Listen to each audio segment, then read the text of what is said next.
je suis venu déposer personnellement ma candidature comme président de la Fédération congolaise de football. La guerre médiatique pour la présidence de la FECOFA dépasse largement les cadres footballistiques, voire sportifs, et nous ramène à faire face à des questions beaucoup plus profondes sur la nationalité, la politique et la culture congolaise. Et comme vous commencez à comprendre les concepts, nous on va aller un peu au-delà avec des questions beaucoup plus pertinentes. Allons-y, on va philosopher. Avant d'entrer dans le vif du sujet, like, abonne-toi pour ne rien manquer. Comme vous avez pu le remarquer, les figures principales sont Chabani Ndonda et Aziz Makoukoula. Et bien évidemment, ils ne sont pas les seuls sur la liste. On peut parler aussi de Claude Makelele qui n'est pas le moindre sur cette liste. La liste est composée officiellement de 9 candidats qui concourent à la présidence. Dans les médias, le nom qui ressort le plus, c'est celui d'Aziz Makoukoula. Sa campagne médiatique est hors norme.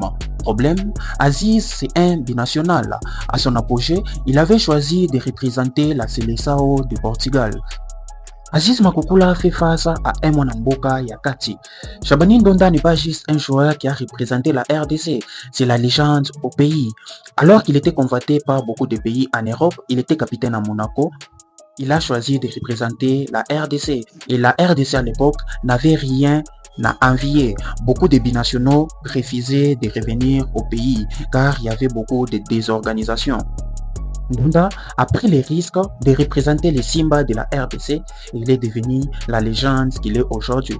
Aziz Makoukoula, sachant cela, il pouvait faire profil bas.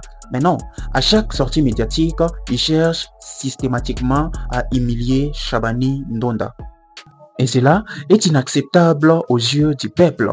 Depuis un moment, une armée médiatique sur les réseaux sociaux s'est levée pour battre campagne gratuitement en faveur de la légende Chabani Ndonda. Vous l'avez bien compris, la question liée aux binationaux n'a jamais été aussi prise au sérieux que dans cette situation. Et pour ceux qui se poseraient encore la question, Aziz est éligible selon l'article 36 alinéa 4 de la FECOFA. Maintenant que la situation est bien clarifiée, il est maintenant qu'on se pose les questions, les vraies questions. La présidence de la FECOFA ou la présidence en général, est-ce une question de récompense ou une question de mérite et de performance?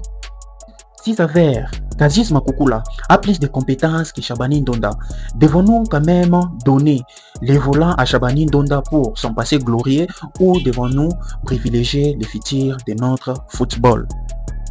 Je m'explique. Quand Claude Kaboulo Nakabulo devient ministre des Sports au Congo, on était tous unanimes pour dire qu'il le méritait. Et les résultats, on le connaît tous. D'où ma question, la présidence est-ce question de mérite ou question de performance? En tout cas, il n'appartient ni à toi ni à moi de lire qui sera le président. Les votes seront faits le 15 mai et la publication des résultats le 20 mai. Reste connecté pour connaître la suite.